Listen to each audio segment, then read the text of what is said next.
Ngayon, pag-usapan naman natin ang mas malalaking hamon na kailangang harapin ng US bago pa man nila masolusyonan ang mga problemang nabanggit na natin sa Part 1. Pero bago tayo magsimula, kung bago ka pa lamang sa aming channel, mag-subscribe ka na para naman lagi kang updated sa mga ganitong uri ng video.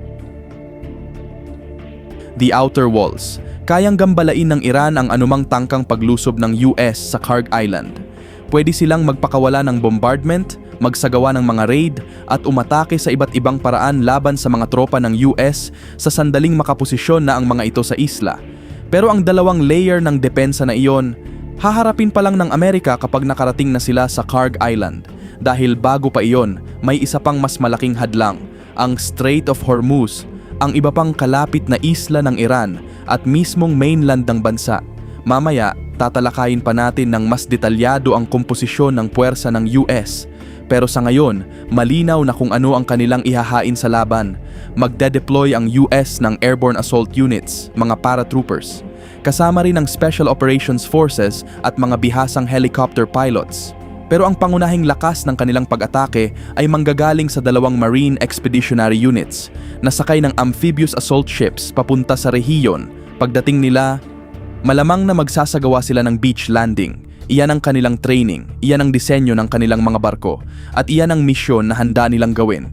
Pero bago mangyari ang lahat ng iyon, kailangan muna nilang makarating sa Kharg Island, at para magawa iyon, kailangan nilang makalusot sa Strait of Hormuz, na sa kasalukuyang sitwasyon ay nangangahulugan ng isang bagay. Kailangan nilang lumaban para makadaan. Kung hindi nila ito magagawa, hindi makakarating ang mga marine units sa isla at mapipilitan ang US na umasa lamang sa limitadong puwersa na kayang i-airdrop. Mga sundalong madaling target, kulang sa bilang, at posibleng malubhang malagay sa alanganin. O mas malala pa, mga low-flying helicopters na kayang targetin ng Iran ng mas madali. Sa episode na ito, hindi na natin lalaliman pa ang senaryo ng isang purely airborne operation dahil sa sobrang limitadong bilang ng tropa, halos imposible nitong maresolba ang mga problemang haharapin nila. Ang pagkuha ng kontrol sa Strait of Hormuz ay isa ng napakahirap na misyon sa sarili nito. Sa katunayan, hanggang ngayon, hindi pa ito sinusubukan ng US at sa halip, pinupuna pa nila ang ibang miyembro ng NATO dahil hindi rin ito ginagawa. Ang strait ay humigit kumulang 50 kilometers lang ang lapad sa pinakamasikip nitong bahagi, eksaktong nasa loob ng range ng mga armas ng Iran mula sa kanilang mainland. Pinaniniwalaan ding nakapaglatag na ang Iran ng mga sea mines sa lugar at malamang ay madaragdagan pa ito kung magtangkang kontrolin ng US ang ruta. Mayroon ding mahigit 1,000 maliliit ngunit mabilis na attack boats ang Iran na kayang manggulo sa mga barkong dadaan. At karamihan sa mga ito ay nakadeploy malapit mismo sa kipot. Bagamat hindi malinaw kung ilan sa mga ito ang operational pa. Para masolusyonan ang lahat ng ito ng sabay-sabay, kakailanganin ng US ng mas maraming naval vessels kaysa sa kasalukuyan nilang nakadeploy sa Gulf of Oman, kabilang na ang mga specialized minesweeping ships na sa ngayon ay kulang pa. At kung talagang nais ng US na makontrol ang strait, kailangan nilang sakupin ang ilang bahagi ng baybayin ng Iran na mangangailangan ng malaking bilang ng ground forces. At dito papasok ang isa pang critical na factor, ang daan-daang libong sundalo ng Iran na handang sumabak sa laban. Hindi man nila madaling marating ang Kharg Island kapag nasakop na ito, pero kaya nilang magtipon ng lakas sa baybayin ng Iran. At kung mapipilitan ang US na ituon ang kanilang naval power sa pagkontrol ng strait para lang makapasok sa isla, makakalimutan muna nila ang pagprotekta sa mga barkong pangkalakalan palabas ng Persian Gulf. Ayon sa nakikita ng mga eksperto, napakadelikado ng mga pag-cross na iyon, kaya maaaring kailanganin ng US at ng mga kaalyado nito na magtalaga ng isang warship o baka dalawa para sa bawat tanker na isasabay sa ruta. Kung plano nilang gawin ito sa convoys para lang makalipat ng 10 tanker, kailangan nila ng 12 warships. At sa kasalukuyang sitwasyon, ganoong antas ng naval power, wala pa sa rehiyon Pero sabihin natin, nagpasya ang US na gawin ito. Binuksan nila ang Strait of Hormuz at napanatili ang kontrol sa baybayin ng Iran ng sapat para makalusot ang kanilang amphibious assault units. At kung susundin natin ang pinakamainam na plano, kailangang mapanatili nila ang kontrol sa kipot dahil kukunin lang ito at pakakawalan ulit ay walang saysay sa estratehiya. Pagkatapos, kailangan pang makalusot ng mga barko ng US sa iba pang kalapit na isla sa Persian Gulf at iwasan ang mga posibleng nakatagong munitions doon. Ngayon, kung nais ng US na ilapag ang kanilang tropa sa Kharg Island at mapanatiling ligtas ang mga ito mula sa lahat ng artillery, rockets, missiles, drones at raiders na nabanggit natin dati, pwede nilang gawin iyon. Pero para mabilis, kailangan nilang sakupin at panatilihin ang mas maraming baybayin. Iyan ay nangangahulugan ng pagtatayo ng buffer zone sa pinakamalapit na baybayin ng isla. At dito na muling pumapasok ang problema ng Iranian ground forces. Ngayon, ito ay sa isang lugar na kritikal sa ekonomiya at may masalimuot na infrastruktura kung saan nakapwesto ang malalaking tropa ng Iran na may kakayahang gumalaw at maneuver sa landscape ng mabilis. At kahit anong piliin ng US kung sakupin o hindi ang teritoryo, kailangan nilang panatilihin ang operasyon sa lahat ng lugar na hawak nila. Kung papayag silang bumitaw sa teritoryo matapos itong masakop o magdesisyon na huwag na lang sakupin ang buong lugar. Iyan ay magpapakita sa Iran na maaari nilang subukan pang palawakin ang kanilang opensiba.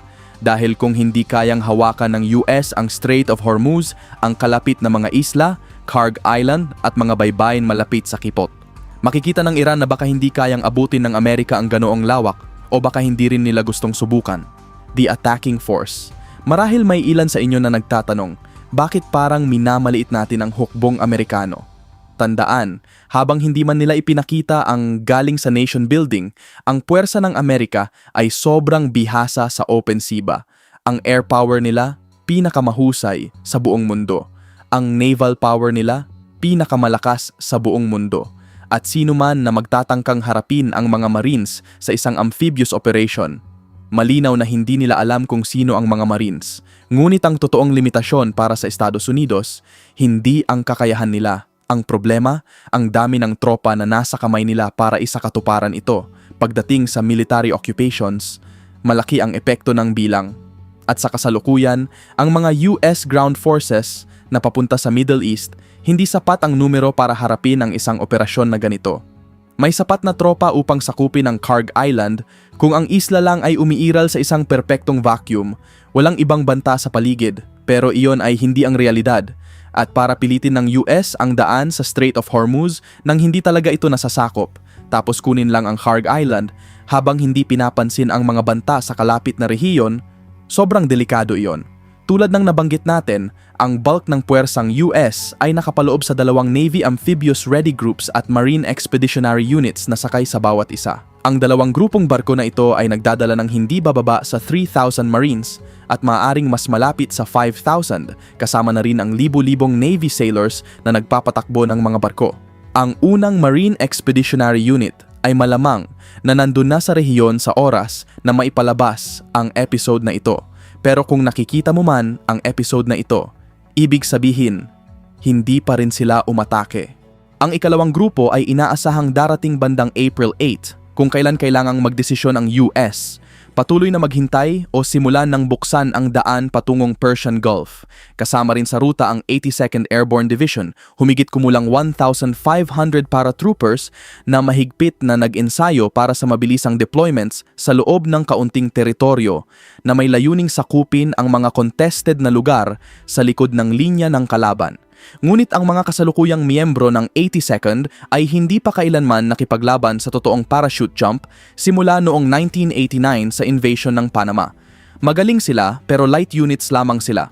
At ganoon din ang Marines, ibig sabihin hindi sila nagdadala ng tanks o maraming infantry fighting vehicles. Ayon sa ilang sources, balak ng US mag-deploy ng karagdagang Special Operations Units, kabilang ang Army Rangers, Naval Special Warfare Teams, at pati ang Delta Force, ang pinaka-ultimate elite raiders na kamakailan lang ay kumuha kay Venezuela's Nicolas Maduro mula sa kanyang fortified bedroom.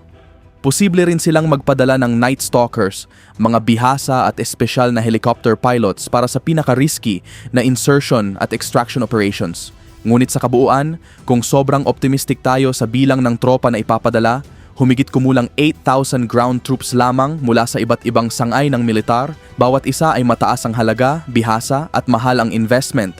Hindi lang pera, kundi buhay din. At habang ang 8,000 na tropa ay hindi maliit na numero, hindi ito sapat para hawakan ang Kharg Island, ang kalapit na baybayin ng Iran, at kahit ano pa mang kailangang sakupin, lalo na sa pagpapanatili ng kontrol sa Strait of Hormuz.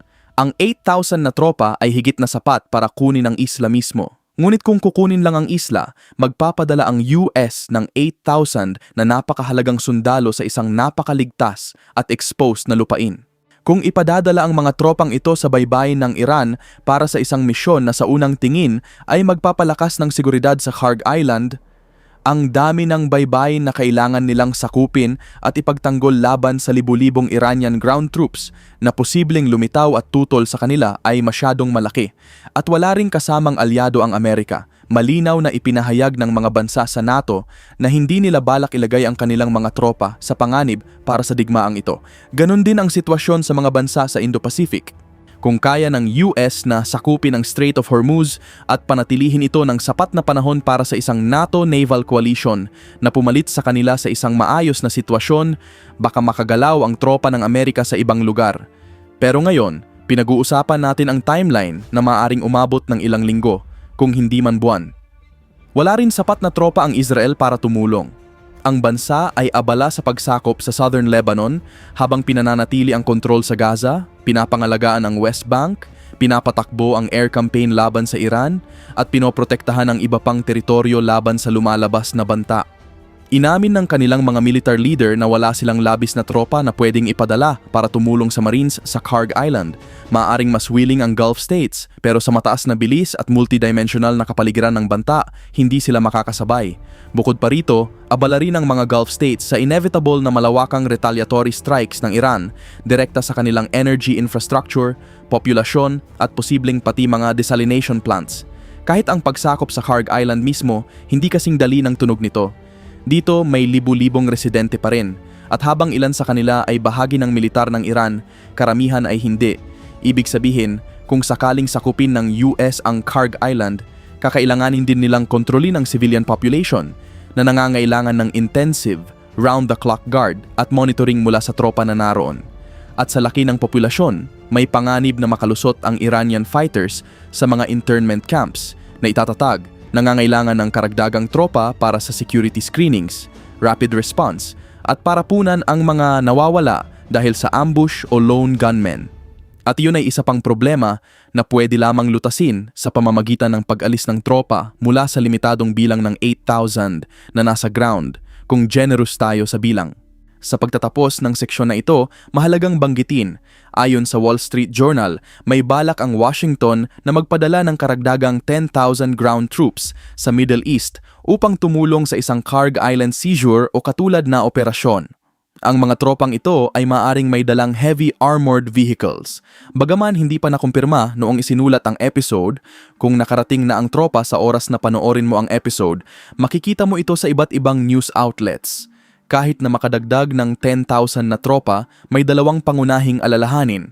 Maaaring hindi pa rin sapat ang karagdagang 10,000 kung kailangan nilang sakupin, okupahin, at ipagtanggol ang daan-daang square kilometers ng Iranian coastline sa pagitan ng Kharg Island at Strait of Hormuz.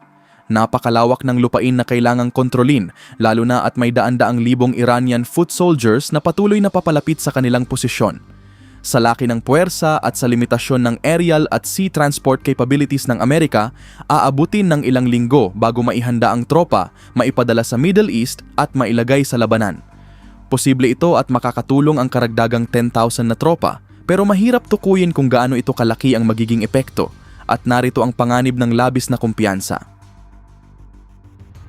The risk of overconfidence. Habang tinatapos natin ang episode ngayon, sana malinaw sa inyo ang dilema na kinakaharap ng Estados Unidos. Ngunit kami ay hindi kumbinsido na ang mga pinakagungho na leader sa politika ng US ay talagang naiintindihan kung ano ang kanilang pinapasok.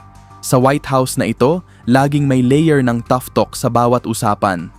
Pero kahit isaalang-alang iyon, patuloy na minamaliit ng US leadership ang kakayahan ng Iran mula pa bago magsimula ang labanan. Mas malala pa, parang hindi natututo ang US mula sa kanilang mga pagkakamali. Oo, sinubukan ni Trump na makipag-ayos matapos amenace ng Iran na wasakin ang mga desalination plants sa Gulf states, pero sa pangkalahatan, tila naniniwala ang administrasyon na panalo na sila.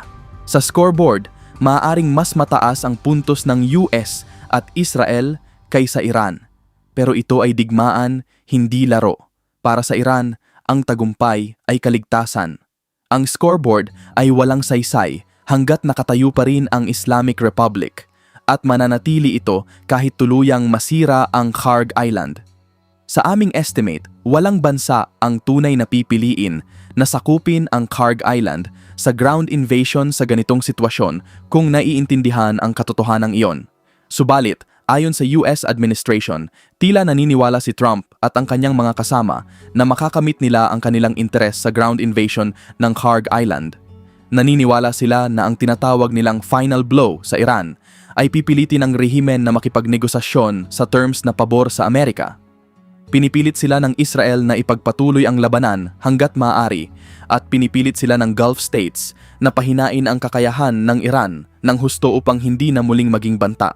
Sa kabila ng opinyon ng publiko at takot sa mga pamilihan, tila naniniwala ang Trump at ang kanyang inner circle na mawawala ang problema kung ipapakita nila ang sapat na lakas at puwersa para mapilitan ang Iran na sumuko.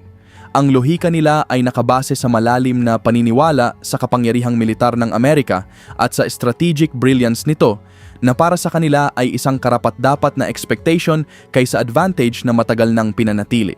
Ngunit anuman ang paniniwala ni Trump at ng kanyang mga kasama, ang pagsalakay sa Kharg Island ay hinahadlangan ng tatlong pangunahing realidad. Ang pagsakop sa Kharg Island ay hindi kapareho ng pagkontrol dito bilang leverage laban sa Iran. Walang sapat na puwersa ang US sa Middle East o papunta rito para makontrol ang lahat ng kinakailangang target ng sabay-sabay. Hindi kayang tiisin ng US ang mataas na bilang ng namamatay na tropa sa digmaan na hindi sinusuportahan ng karamihan ng Amerikano. Hanggang sa kasalukuyan, 13 US service members na ang nakitil at ito ay malaking problema para sa publiko.